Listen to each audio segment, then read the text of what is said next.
Hello everyone. तो आज का हमारा लेक्चर है द पार्टीशन ऑफ बंगाल, यानी कि जो बंगाल का विभाजन हुआ उसके बारे में हम एक डायग्राम के जरिए समझते हैं कि एक्चुअल हुआ क्या था। 1905 से पहले जो बंगाल था, यानी कि अक्टूबर 16 के अंदर जो है ये बंगाल का प्रथम विभाजन हुआ। यहाँ हमें समझना जरूरी है कि बंगाल का विभाजन है वो दो बार हुआ।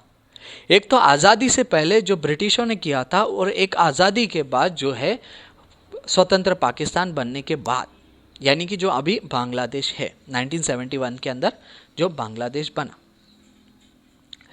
तो जो 1905 से पहले बंगाल था उसकी जनसंख्या लगभग 8.5 करोड़ थी। जो एकीकृत बंगाल था उसकी जनसंख्या 8.5 करोड़ थी। लॉर्ड कर्जन ने यह सोचा कि ये जो बंगाल इलाके से है बहुत विद्रोह हो रहे, बहुत आंदोलन बन रहे हैं, तो वो जो है हिंदू मुस्लिम की यूनिटी को है तोड़ना चाहते थे।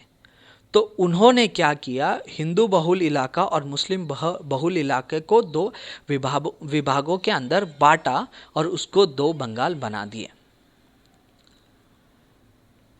तो पहला जो विभाग था, पहला जो पार्टीशन था, उसे कहा गया बंगाल, जो था हिंदू बहुल इलाका। उसके अंदर जो है पश्चिम बंगाल, जिसकी जनसंख्या लगभग 1 करोड़ 8 लाख थी। उसके बाद था उसके अंदर बिहार, जिसकी जनसंख्या 4 करोड़ 32 लाख थी। और था ओडिशा, और जो इसकी राजधानी जो थी कलकत्ता थी। और ये जो था पश्चिम बंगाल, बिहार और ओडिशा, ये था हिंदू बहुल इलाका।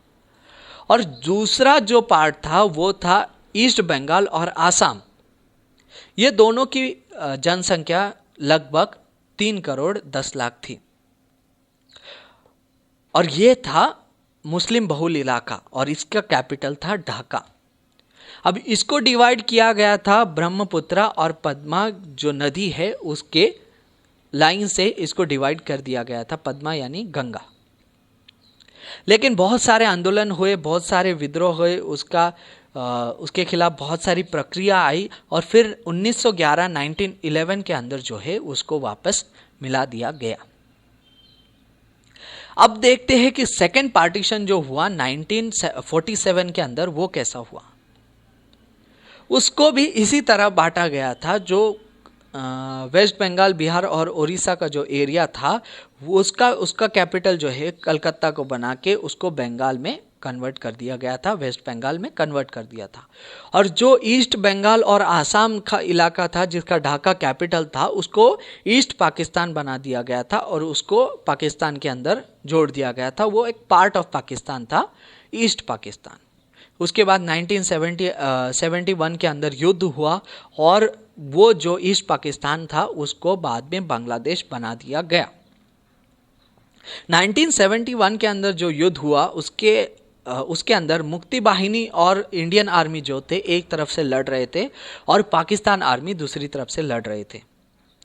उस टाइम सिचुएशन बहुत खराब थी, और इंदिरा गांधी जो है पंतप्रधान थी। उस टाइम चाइना ने भी धमकी दी थी कि हम जो है हिमालय की तरफ से हमला कर देंगे। पाकिस्तान ने भी राजस्थान की तरफ से फ्रंट खोल दिया था, और अमेरिका ने भी अपनी नौसेना जो है वो 7th फ्लीट जो है वो बे ऑफ बंगाल में तैनात कर दी थी। लेकिन फिर बांग्लादेश को आज़ादी मिल गई, पाकिस्तान युद्ध हार गया और बांग्लादेश एक सेपरेट राष्ट्र बन गया। तो अब हम पढ़ते हैं बंगाल विभाजन 1905 और स्वदेशी बहिष्कार आंदोलन, यानी कि 1905 का जो partition of Bengal and swadeshi boycott movement.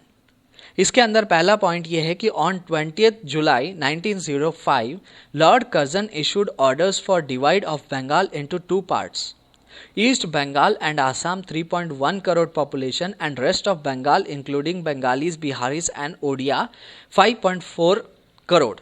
यानी कि 20 जुलाई 1905 के अंदर जो है लॉर्ड कर्जन जो वॉइसरॉय थे उस वक्त के, उन्होंने बंगाल का विभाजन करने का आदेश दिया। तो बंगाल का विभाजन दो तरीके से हुआ। पूर्व बंगाल और असम को मिला के 3 करोड़ 10 लाख की जनसंख्या थी, और बचा हुआ बंगाल जो था, जिसके अंदर बंगाली, बिहारी और ओडिया थे, उसका लगभग 5 करोड़ 40 लाख की जनसंख्या थी। ऐसे बंगाल को दो हिस्सों में बांटा गया। The official reason given was Bengal's huge size making efficient administration impossible. तो आधिकारिक जो कारण इसका दिया गया कि बंगाल की जो है वो साइज बहुत बड़ी है, और इसके वजह से प्रशासनिक कार्य जो है उसमें अड़चने आ रही है। But the real reason was to divide Bengalis into religious and territorial grounds as east Bengal had majority population. This would steam the tide of Bengali nationalism. लेकिन इसका जो मेन कारण था, यानी इसका जो वास्तविक कारण था कि बंगाल के लोगों को धार्मिक और क्षेत्रीय आधारों पर बांटा जाए, धर्म के नाम पर इनको बांटा जाए, क्षेत्र के नाम पर इनको बांटा जाए, ताकि राष्ट्रीय आंदोलन जो है वो कमजोर हो सके। 7 अगस्त 1905 was the beginning of anti partition movement. 7 अगस्त 1905 यानी कि जो है पार्टीशन होने से पहले ही आंदोलन की शुरुआत आंदोलन की शुरुआत हो गई थी, और 7 अगस्त 1905 के अंदर आधिकारिक तौर पर विभाजन विरोधी आंदोलन शुरू किया गया। The day of partition 16 October 1905 was observed national mourning with fasting, hartals, bathing in Gangas and singing of Amar Sonar Bangla by Tagore। यानी कि विभाजन के दिन जो है 16 अक्टूबर 1905 के अंदर विभाजन हुआ, उस दिन को राष्ट्रीय शोक की तरह मनाया गया बंगाल में और पूरे भारत में। और उस दिन भीड़ ने उपवास रखे, हड़ताल किए, गंगा में स्नान किए, और रविंद्रनाथ टैगोर के द्वारा जो लिखा गया गीत है अमार सोनार बांग्ला, उस गीत को भी गाया। अब अमार सोनार बांग्ला जो है वो बांग्लादेश का जो है नेशनल सॉन्ग है। वंदे यानी कि Vande Mataram was sung on the streets of Calcutta and soon became the theme song of national movement. Vande Mataram जो है भारत के रास्तों पर, कलकत्ता के रास्तों पर गाया गया, और शीघ्र ही राष्ट्रीय आंदोलन का ये गीत बन गया। उसके बाद बंगाली लीडर स्टार्टेड स्वदेशी एंड बहिष्कार मूवमेंट। बंगाली नेताओं ने तुरंत जो है स्वदेशी और बहिष्कार आंदोलन की शुरुआत कर डाली। Swadeshi meant using Indian goods and boycott meant avoiding British goods. Swadeshi का अर्थ यह होता है कि हम भारत का जो माल है, भारत में जो बनने वाली चीज़ें हैं उसका इस्तेमाल करें, और बहिष्कार यानी कि ब्रिटिश से जो बाहर से जो गुड्स आने वाले, बाहर से जो वस्तु आते हैं उसका हम बहिष्कार करें, उसे हम यूज़ ना करें। A large number of Muslims, women, students also participate. The British reaction was swift and cruel.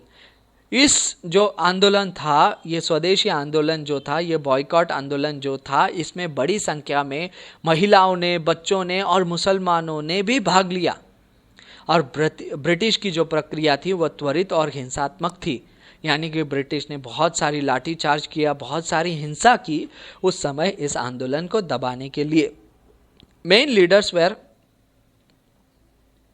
It soon spread to Bombay, Madras and North India and slowly took a militant turn as a moderate appeal did not seem to work. यानी कि ये शीघ्र ही जो है बम्बई, मद्रास और उत्तर प्रदेश की ओर फैल गया, और धीरे धीरे जो है राष्ट्रवाद की तरफ मुड़ने लगा, क्योंकि मध्यम मार्ग जो रास्ता था उससे कुछ होता दिखाई नहीं दे रहा था। यानी कि जो मॉडरेट्स थे, जो नरम दल से, उनसे होता कुछ दिखाई नहीं दे रहा था। इसीलिए गरम दल के जो नेताओं ने ये आंदोलन अपने हाथ में लिया, और उसको फिर जो है धीरे धीरे जो है उग्र राष्ट्रवाद की तरफ वो बढ़ने लगा। Main leaders were Aurobindo Ghosh and Lal Bal Pal.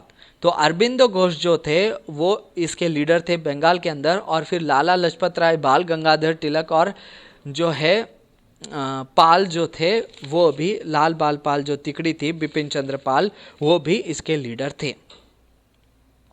Next point जो है, in 1904 V D Savarkar organise a secret society call Abhinav Bharat in Pune.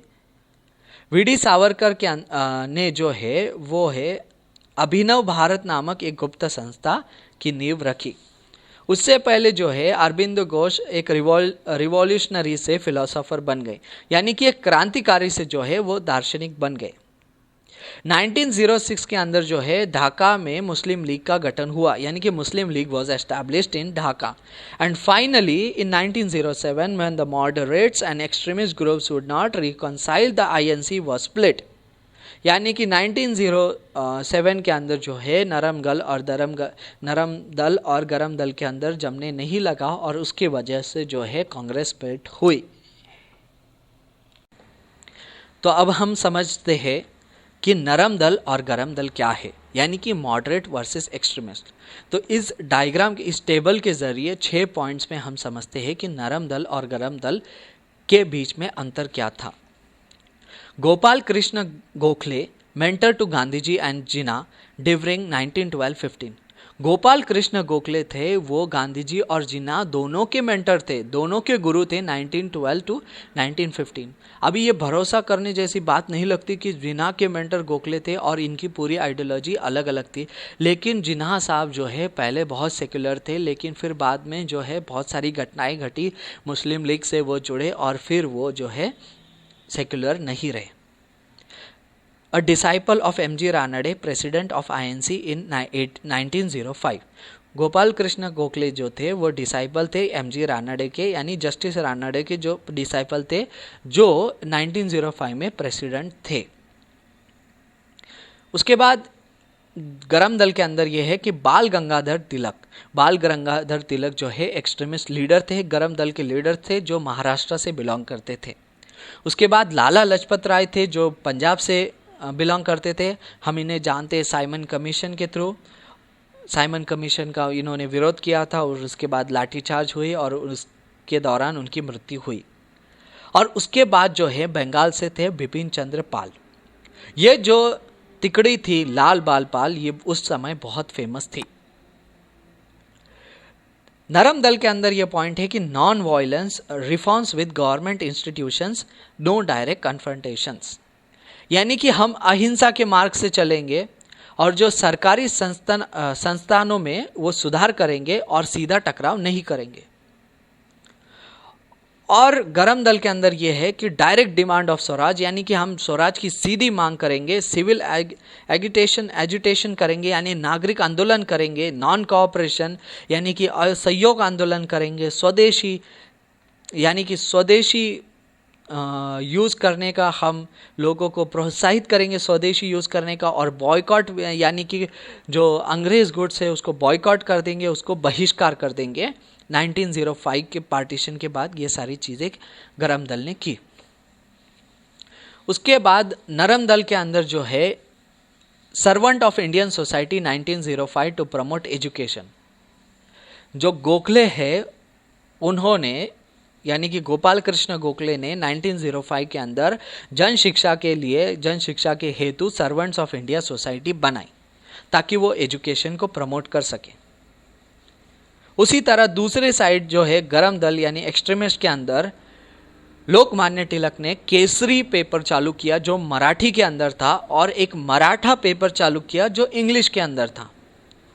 उसके बाद पुणे के अंदर जो है चाफेकर ब्रदर्स थे, चाफेकर बंधु थे, जिन्होंने 2 ब्रिटिश ऑफिसर्स को मार डाला. नरम दल के अंदर ये नेक्स्ट पॉइंट है कि supported the age of concern bill 1891 raised the girls marriage age from 10 to 12 years. यानी कि 1891 से पहले जो है गर्ल्स की जो मैरिज एज थी, यानी कि जो उम्र थी, वो मिनिमम जो है 10 साल थी. यानी कि लड़की की उम्र 10 साल हो गई तो शादी हो जाती थी. लेकिन फिर जो है एज ऑफ कंसेंट बिल लाया जो ब्रिटिशों ने 1891 के अंदर, जो है उसकी आयु की उम्र जो है 10 से बढ़ाकर 12 कर दी गई. तो इस बिल का जो है मॉडरेट्स ने सपोर्ट किया, यानी कि नरम दल ने सपोर्ट किया. वही जो है गरम दल ने इसका विरोध किया, मुखर विरोध किया. उन्हें इससे प्रॉब्लम नहीं था कि 12 साल उनकी आयु कर दी, उनको इससे प्रॉब्लम था कि ये हमारे धर्मों के अंदर हस्तक्षेप कर रहे हैं. उसके बाद जो है नेक्स्ट पॉइंट है the British respected him and he helped shape 1909 morally Minto reforms. यानी कि जो है ब्रिटिश जो है नरम दल के लीडर्स को जो है रिस्पेक्ट करते थे, गोखले जी को रिस्पेक्ट करते थे, और गोखले जी ने 1909 के अंदर मॉर्ले मिंटो रिफॉर्म्स को शेप में लाने में बहुत ब्रिटिश सरकार की बहुत मदद की। वही लोकमान्य तिलक का यह कहना है कि Swaraj is my birth right and I shall have it, यानी कि स्वराज जो है मेरा जन्म सिद्ध अधिकार है और मैं उसे लेकर ही रहूंगा।